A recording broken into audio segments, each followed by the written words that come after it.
पुष्प के द्वारा अर्चना, यानी कि हमारा जो अष्ट द्रव्य में चौथा जो द्रव्य होता है वह होता है हमारा पुष्प। पुष्प छेपन करते हैं हम सभी लोग। पुष्प किसका प्रतीक होता है? तो पुष्प समर्पण का प्रतीक होता है, ठीक है। यानी कि प्रेम का प्रतीक होता है, समर्पण का प्रतीक होता है। और जैसे कि जब क्या कहते हैं, हम भौतिक जीवन में भी अपने प्रेम को दर्शाने के लिए हम पुष्प देते हैं, ठीक है। उसी प्रकार से आध्यात्मिक जीवन में भी हम प्रभु के प्रति पुष्प समर्पित करते हैं, यानी कि अपनी भक्ति को दिखाने के लिए, अपने अंदर के जो हमारे अंदर उनके लिए प्रति भक्ति है, समर्पण है, प्रेम है, उसको दर्शाने के लिए हम पुष्प समर्पित करते हैं। साथ ही कहते हैं कि हे प्रभु, मैं आपके चरणों में समर्पित होने आया हूँ। मैं आपके चरणों में समर्पण का भाव लाया हूँ, श्रद्धा का भाव लाया हूँ। जो श्रद्धा और समर्पण के साथ आपके चरणों में भेद विज्ञान से रहित होकर मैं क्या करता हूँ, पुष्प समर्पित करता हूँ, ठीक है। तो जो इस प्रकार से पुष्प को समर्पित करते हैं वह क्या पाते हैं? वह अपने जीवन में खुशहाली पाते हैं, ठीक है। उनके जीवन में सदा खुशी बनी रहती है। तो इस प्रकार से पुष्प समर्पित किए जाते हैं। अब ये पुष्प समर्पित जब हम करते हैं तो पुष्पों के द्वारा, क्योंकि हम यहाँ थेरेपी को लेकर भी चल रहे हैं, तो पुष्पों में बहुत सारी चीजें हम इसमें फ्लावर थेरेपी को भी लेकर चलेंगे, ठीक है। तो जो ओरिजिनल फूल होते हैं वह भी, और जो हम पुष्प समर्पित करते हैं, तो हम भगवान के चरणों में ओरिजिनल फूल भी समर्पित करते हैं, ठीक है। जहां जहां ये विधान है वहां वहां लोग समर्पित करते हैं। शास्त्रों में भी लिखा है कि पुष्प समर्पित किए जाते हैं। जैसे जो कल्प वृक्ष होते हैं, जो जब पुष्प वृष्टि होती है तो उसमें भी पुष्प ही होते हैं। भगवान के अष्ट प्रातिहार्यों में से एक प्रातिहार्य पुष्प वृष्टि भी होती है, ठीक है। तो इसलिए पुष्पों का बहुत ज्यादा महत्व होता है। पुष्प हम अपने घर में सजावट के काम में भी लाते हैं, ठीक है। जो हम द्रव्य में समर्पित करते हैं वह तो होते ही हैं, हम अपनी श्रद्धा और समर्पण करते ही हैं। लेकिन पुष्पों के द्वारा हम अपने घर का वास्तु भी ठीक कर सकते हैं। ज्योतिषीय के अनुसार भी जो हमारे ग्रह होते हैं उन्हें भी हम पुष्पों के द्वारा ठीक कर सकते हैं। बहुत से रोग, बहुत सी बीमारी भी हम पुष्पों के द्वारा ठीक कर सकते हैं। और जब हम पुष्प समर्पित करते हैं भगवान के चरणों में, वहां से जो हमारे पुष्प बचते हैं उनका विक्षेपण हम लाकर अपने घर में कर सकते हैं, या फिर उन्हें पर पक्षियों को भी डाल सकते हैं, ठीक है। तो इस प्रकार से पुष्प का बहुत ज्यादा महत्व होता है। हम अपनी तिजोरी में भी पुष्पों को रख सकते हैं। तो कौन कौन सी रेमेडी होती है, किस किस के कौन कौन से फूल कौन कौन सी चीजों पे सहायक होते हैं, कौन सी बीमारी किन फूलों के द्वारा ठीक होती है, ये आज हम इस थेरेपी में, इस क्लास में समझेंगे कि पुष्पों के द्वारा हम अपनी कौन कौन सी थेरेपी कर सकते हैं। जैसे घर की तिजोरी में अगर हम कदम्ब का फूल रखते हैं तो वह शुभ माना जाता है, ठीक है। जो हमारी घर की तिजोरी होती है उसमें अगर हम कदम्ब का फूल रखते हैं तो वह शुभ माना जाता है। और फूलों को हमेशा कहाँ रखना चाहिए? अपने घर के पूर्व दिशा के कोने में रखना चाहिए, ठीक है। क्योंकि ये दिशा हमें क्या देती है? ये दिशा हमें ज्ञान देती है, ये दिशा हमें बुद्धि देती है। और इस दिशा में हमें कमल के फूल, चमेली का फूल और उत्तर दिशा में रखना चाहिए, ठीक है। और उत्तर दिशा में हमें धन धान्य और समृद्धि मिलती है, तो वहां पर हमें क्या कहते हैं, कमल कमल और चमेली के फूल रखने चाहिए। नहीं, दक्षिण उत्तर दिशा में हमें गुड़हल के और गेंदे के फूल रखने चाहिए, ठीक है। पूर्व दिशा में हमें कमल और चमेली के फूल रखने चाहिए। उत्तर दिशा में हमें गुड़हल और गेंदे के फूल रखने चाहिए, ठीक है। अगर धन की समस्या है तो हम पुष्पों के द्वारा अगर हम जाप करते हैं तो उससे हमारी बहुत सारी समस्याएं खत्म होती हैं। और पुष्पों से जाप करके फिर बाद में उन पुष्पों को नदी में प्रवाहित कर दें। तो इसलिए धन प्राप्ति के लिए भी हम पुष्पों के द्वारा जाप कर सकते हैं, ठीक है। इसमें हमने जो काव्य लिए हैं पुष्पार्चना में, उसमें हमने 7 नंबर का, 13 नंबर का, 14 और 20, ये हमने इसमें काव्य लिए हैं। जिसमें कि हम पुष्प क्षेपण करते हुए भगवान की आराधना करें और बाद में पुष्पों के द्वारा अर्चना करें। तो उससे क्या होता है, हमारी बहुत सारी समस्याएं ठीक होती है। जैसे 7वें नंबर का जो काव्य है हमारा, उसमें है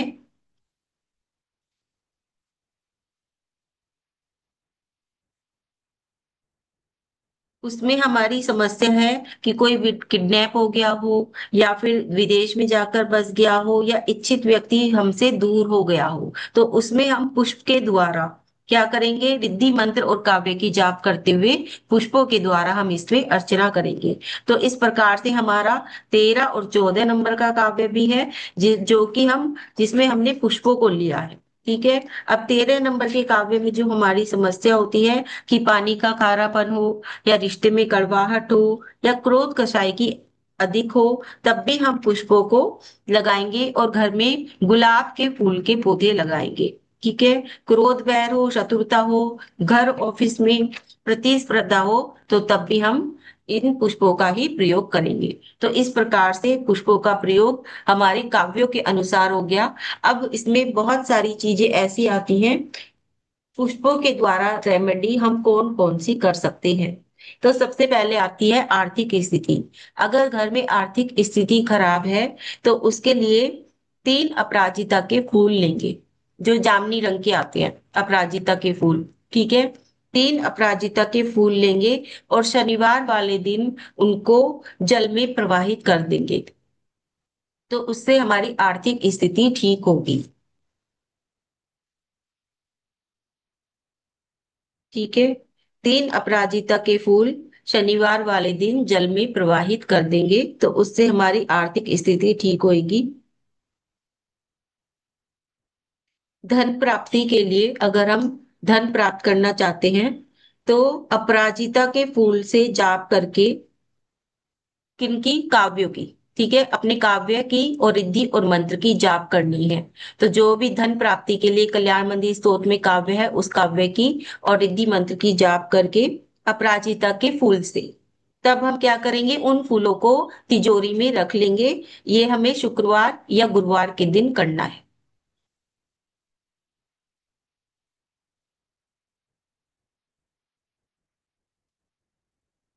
ठीक है। अब अगर नकारात्मक ऊर्जा है बहुत ज्यादा, तो उसके लिए हम क्या करेंगे, किसी बर्तन में अपराजिता के फूल रखकर, कांच के बाउल में अपराजिता के फूल रखकर घर के ईशान कोने में रखेंगे, तो जितनी भी नकारात्मक ऊर्जा है हमारे घर की, वह सारी की सारी वहां पर दूर हो जाएगी। ठीक है। उसके बाद अगर हमने हमारे हमें अपने भाग्य को बढ़ाना है, तो उसके लिए क्या करेंगे, मतलब हमें अपने सौंदर्य को बढ़ाना है या भाग्य को बढ़ाना है, तो उसके लिए नहाने के पानी में 5 अपराजिता के फूल डालकर नहाएंगे। ठीक है। नहाने के पानी में 5 अपराजिता के फूल डालकर नहाएंगे।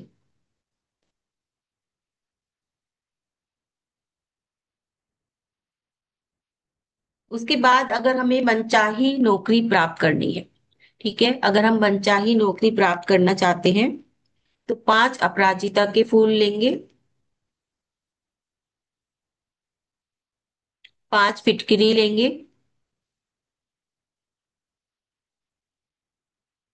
फिटकरी के टुकड़े मतलब। ठीक है। और उनमें रिद्धि मंत्र और काव्य की जाप करते हुए, जो नौकरी वाला काव्य है हमारा, और उसकी रिद्धि और मंत्र, उनकी जाप करेंगे। और फिर इंटरव्यू पर जाते समय वह अपने साथ लेकर जाएंगे, मतलब अपने पर्स में रख लेंगे। अपराजिता के फूल कौन से होते हैं, तो क्या कहते हैं, जामनी से रंग के अपराजिता के फूल होते हैं। आप गूगल पे देखोगे तो आपको उसकी फोटो निकल के आ जाएगी। ठीक है।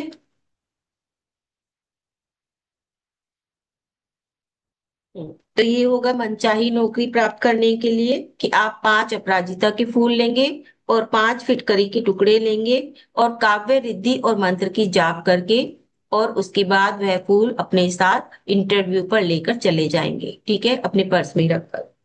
उसके बाद विवाह, अगर विवाह में अड़चने आ रही हैं, तो नमक के पानी में 2 अपराजिता के फूल भिगोकर सिर पर से 7 बार उतारे,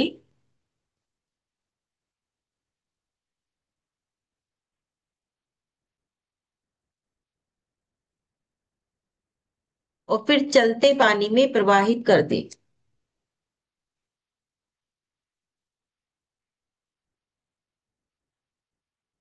ये आपको गुरुवार के दिन करना है, और 5, 7 या 11 गुरुवार करने हैं।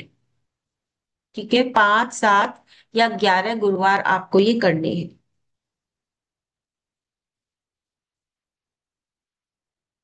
शादी में अर्चन के लिए एक और कर सकते हैं कि किसी सुनसान जगह पर लकड़ी से गड्ढा खोदकर नीले रंग के पुष्प को दबा दे। तो अपराजिता का फूल भी कैसा होता है? नीले रंग का ही होता है, थोड़ा थोड़ा नीला, थोड़ा थोड़ा जामुनी, ऐसा ही होता है। तो आप ये भी कर सकते हैं कि किसी सुनसान एरिया में लकड़ी से गड्ढा खोदे और उसमें पुष्प दबा दे।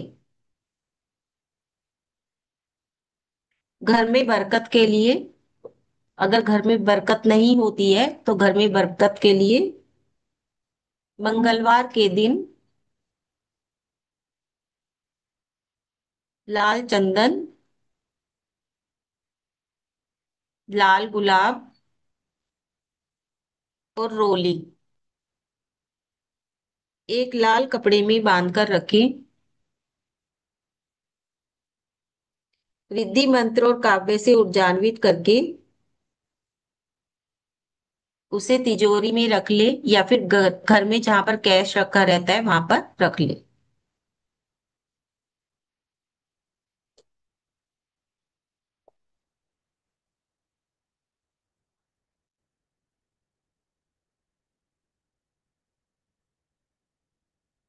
ठीक है। अब अगर कोई रोगी है तो रोगी के लिए क्या करें? तो रोगी के ऊपर से एक अखंडित पान एक अखंडित पान ले, गुलाब का फूल और कुछ बताशे। अब इनको क्या करना है? अखंडित पान ले लिया, उसके ऊपर गुलाब का फूल रख लिया और उस पर कुछ बताशे रख लिए। ठीक है। अब इनको रोगी के ऊपर से 31 बार आपको उतारना है। ठीक है।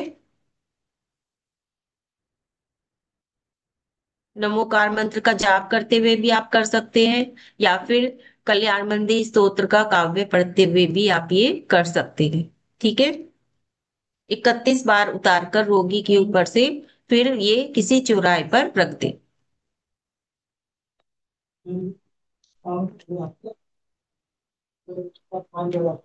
तो ये हो गया रोगी के लिए।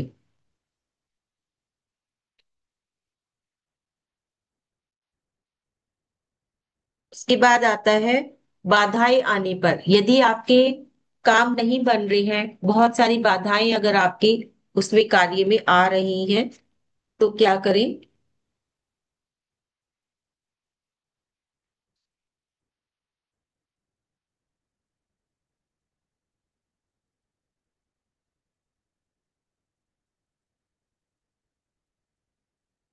पूर्णिमा के दिन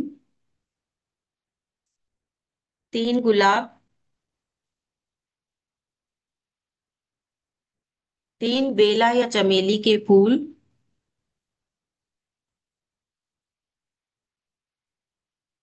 नदी में विसर्जित करें।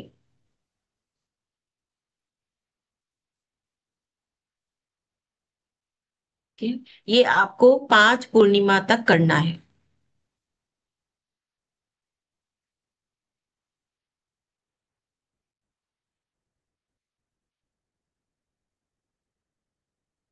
ठीक है। 5 पूर्णिमा के दिन क्या करना है? 3 गुलाब और 3 बेला या चमेली के फूल नदी में विसर्जित करें 5 पूर्णिमा तक।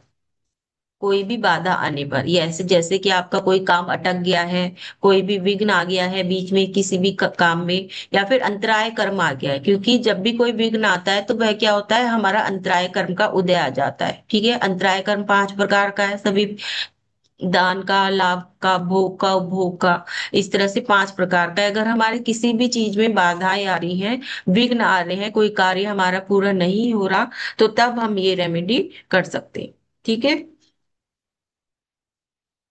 फिर उसके बाद अब थोड़े थोड़े से अलग अलग फूल के बता देती हूँ कि कौन से फूल के द्वारा हम अपनी कौन सी परेशानी को ठीक कर सकते हैं। जैसे गेंदा के फूल। गेंदा के फूल क्या करते हैं? हमारी त्वचा की जलन और घाव को ठीक करते हैं, हमारी सूजन को भी कम करते हैं। अब कैसे करेंगे? तो इन गेंदों का क्या करें, लेप लगाएं। ठीक है। गेंदे के फूल का लेप लगाने से हमारी त्वचा की जलन, घाव और सूजन कम हो जाती है।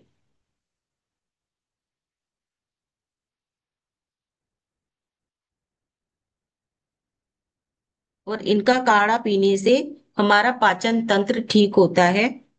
और जो अंदर आंतरिक सूजन आती है, जैसे लीवर में सूजन आ गई, ठीक है ना, इस तरह से जो हम आंतों में सूजन आ गई, तो जो हमारी आंतरिक सूजन आती है वो भी ठीक हो जाती है इनका काढ़ा पीने से, गेंदा की फूल का।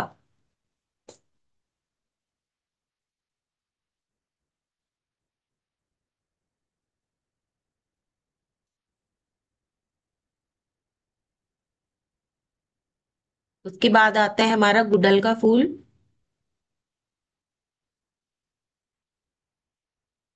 अगर हाई बीपी है, हाई बीपी है तो गुड़हल की चाय पिए, गुड़हल के फूल की। आजकल होता है ना, हर्बल चाय आ रही है ना, तो उसमें यही सब चीजों के क्या होते हैं, एसेंस डले हुए होते हैं, यही सब चीजें होती हैं उसमें। तो हाई बीपी में गुड़हल की चाय का सेवन करें।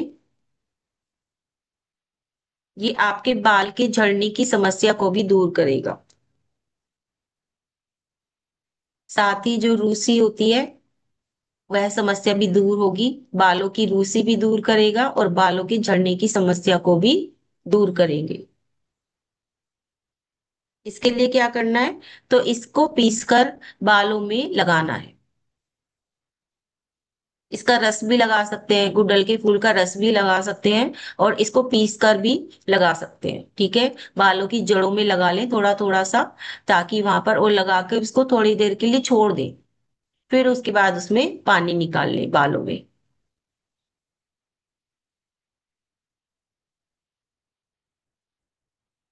उसके बाद आते हैं गुलाब के फूल।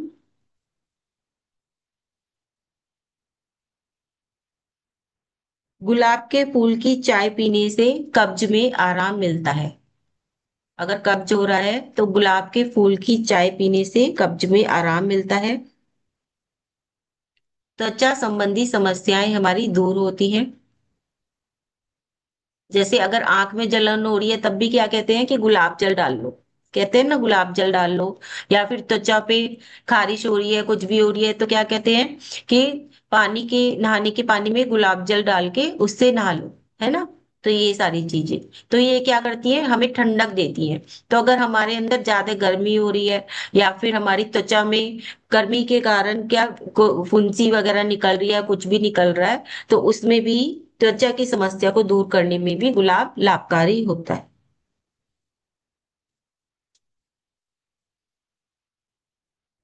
उसके बाद आता है कमल।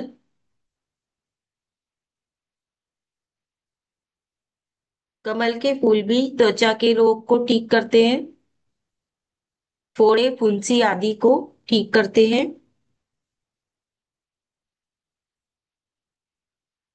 और शरीर को डिटॉक्स करने में भी ये लाभकारी होते हैं, शरीर को डिटॉक्स करने में।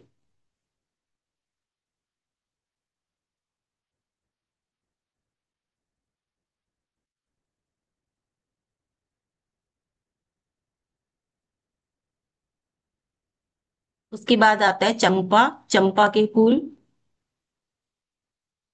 इनका काढ़ा, चंपा के फूल का जो काढ़ा बनाकर पीते हैं, तो उससे जैसे मतली, यानी कि वॉमिटिंग होना, फीवर, चक्कर आना, खांसी और अल्सर, इस तरह की ये जो बीमारियां होती हैं, इन्हें ठीक करने में चंपा के फूल अच्छे होते हैं।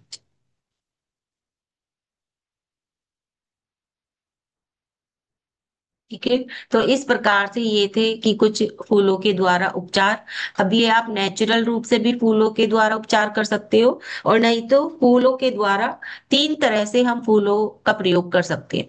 एक तो होती है सुगंध चिकित्सा, सुगंध यानी कि सूंघकर। ठीक है। सूंघकर हम अपनी बहुत सारी परेशानियों का हल कर सकते हैं, फूलों को सूंघकर। फूलों को सूंघने से हमें एक खुशी मिलती है। आप कभी फूलों को सूंघते हैं? जब सूंघते हैं तो एक हमें अंदर तक खुशी मिलती है, और साथ ही हमारे जो अंदर की श्वास नली है वह भी हमारी ठीक होती है। जब हम, क्योंकि उसमें क्या करते हैं, एकदम ऐसे तो नहीं है कि नॉर्मल सूंघेंगे। सूंघेंगे तो लंबी गहरी सांस के साथ सूंघते हैं जब भी हम किसी फूल को सूंघते हैं। ठीक है। तो इसलिए ये हो गई एक हमारी सुगंध चिकित्सा, यानी कि सुगंध के द्वारा हम अपनी चिकित्सा कर रहे हैं। हम अपने आंतरिक यानी कि मन को भी खुश कर रहे हैं और अपने दिमाग को भी सही कर रहे हैं। इससे हमारा अंदर का मन भी खुश होगा, और हमारे दिमाग से तनाव भी दूर होगा जब हम उसको फूल को सूंघते हैं। तो एक तो ये चिकित्सा हो गई कि यानी कि सुगंध के द्वारा चिकित्सा। दूसरी होती है रंग चिकित्सा, यानी कि फूलों के कलर को देखना। ठीक है। तो जब हम फूलों के कलर को देखते हैं तो उससे भी, क्योंकि रंगों का प्रभाव हमारे शरीर पर पड़ता है। ठीक है। और हमारे मन पर भी पड़ता है, शरीर पर भी पड़ता है और हमारे मन पर भी पड़ता है। सौंदर्य के लिए क्या करें? सौंदर्य के लिए तो क्या कहते हैं, लेप लगाएं। अभी त्वचा वाले बताए तो हैं ये सारी त्वचा की। ठीक है ना। तो इससे आपका सौंदर्य तो बढ़ेगा ही बढ़ेगा। लेप लगाएं उसको किसी भी चीज में डालकर। ठीक है। रंग चिकित्सा। तो रंग चिकित्सा में बता रही थी कि रंगों के द्वारा हमारे मन पे भी बहुत प्रभाव पड़ता है, और हमारे शरीर पर भी, त्वचा पर भी हमारे रंगों का प्रभाव पड़ता है। तो इसलिए हम जौन सा भी रंग का हम चाहते हैं, जैसे कि हम अपने घर का भी जो वास्तु है उसमें भी हमें रंग, हर हर दिशा के अलग अलग रंग के फूल होते हैं, तो हमें वहां पर उनको दिशा के अनुसार लगाने चाहिए। जैसे अभी मैंने आपको बताया कि उत्तर दिशा में हमें कौन से फूल लगाने चाहिए, ये मैंने अभी आपको बताया ही है कि पश्चिम दिशा, उत्तर दिशा में आपको गुड़हल के और गेंदे के फूल लगाने चाहिए। और आपको, क्योंकि उत्तर दिशा किसकी है, लक्ष्मी की, यानी कि कुबेर की दिशा है, धन की दिशा है, तो इसलिए वहां पर लाल रंग के फूल यानी कि गुड़हल आदि के फूल लगाने चाहिए। और पूर्व दिशा क्योंकि ज्ञान और बुद्धि की है, तो वहां आपको कमल के, चमेली के और गेंदा के, इस तरह से आपको वहां पर फूल लगाने चाहिए। ठीक है। तो इस प्रकार से पुष्पों के द्वारा हम अपनी बहुत सारी समस्याओं का समाधान कर सकते हैं। साथ ही नकली फूल नहीं लगाएं। जब भी लगाएं अपने घर में असली फूल लगाएं, तो उससे एक सकारात्मक ऊर्जा आपके घर में आएगी। ठीक है। आप जहाँ बैठ के पढ़ते हैं, या बच्चे पढ़ते हैं, वहां पर भी आपको एक फूल जरूर लगाने चाहिए डेली उस पे, ताकि एक उससे एक सकारात्मक ऊर्जा वहां पर बनी रहे। और उसकी खुशबू, क्योंकि उसकी हल्की हल्की खुशबू आती है, तो उससे भी क्या होएगा, आपका मतलब बच्चे का मन पढ़ाई में लगेगा। साथ ही आजकल जो अपनी आध्यात्मिक स्पिरिचुअलिटी को बढ़ाने के लिए भी फूलों के एसेंस आते हैं। ठीक है। और एक क्या कहते हैं, डिफ्यूजर आता है, उसके अंदर वो फूलों के एसेंस डालकर, और उसको जब हम जलाकर छोड़ते हैं और फिर हम स्पिरिचुअलिटी यानी कि ध्यान करते हैं, मेडिटेशन करते हैं, तो उससे भी हमारी जो सकारात्मक ऊर्जा है वो बढ़ती है, और हमारा ध्यान और अच्छे से लगता है। ठीक है। तो इस प्रकार से ये पुष्पों के द्वारा, फूलों के द्वारा ये थेरेपी हुई। फ्लावर थेरेपी भी मैंने बताई कि किस प्रकार से फ्लावर से हम बहुत सारी चीजें ठीक कर सकते हैं। और हमारे जैन धर्म के अनुसार पुष्प प्रभु के चरणों में समर्पित करके उससे भी हम अपने क्या कहते हैं, त्याग को, श्रद्धा को, समर्पण को और ज्यादा गहरा कर सकते हैं। ठीक है। तो इस प्रकार से ये पुष्प अर्चना हुई। और जब भी जो भी काव्य करें, उसके बाद पुष्पों के द्वारा अर्चना जरूर करें। और जब भी हम मंत्र जाप करते हैं, अगर हम उसमें पुष्प छेपण करते हुए मंत्र जाप करते हैं, तो उसकी ऊर्जा मतलब उसके रिजल्ट हमें और ज्यादा अच्छे मिलते हैं। तो इसलिए हमेशा पुष्प छेपण करते हुए ही जाप करनी चाहिए। जैसे कि हम लोग विधान आदि करते हैं, तो उसमें भी बीच में जाप होती है, आती है ना, हर विधान में जाप आती है। कोई भी आप विधान करोगे तो उसमें बीच में एक जरूर जाप आएगी। तो वो जाप भी हम किससे करते हैं, पुष्प छेपन करते हुए भी वो जाप करते हैं। ठीक है। क्योंकि हमेशा जो जाप करनी चाहिए, या तो धूप छेपन करते हुए जाप जो हवन की तरह होती है, एक तो वो रूप है। एक है कि जब हम क्या कहते हैं, पूजा करते करते बीच में हम जाप कर रहे हैं या विधान करते हुए जाप कर रहे हैं, तो वो हम पुष्प समर्पित करते हुए ही हमें जाप करनी चाहिए, ताकि उसकी और ज्यादा उसकी अच्छे रिजल्ट हमें मिल सके। ठीक है। तो ये हो गई आज हमारी पुष्प के द्वारा अर्चना। अब अगर किसी को कुछ पूछना है तो पूछ सकते हैं इसमें।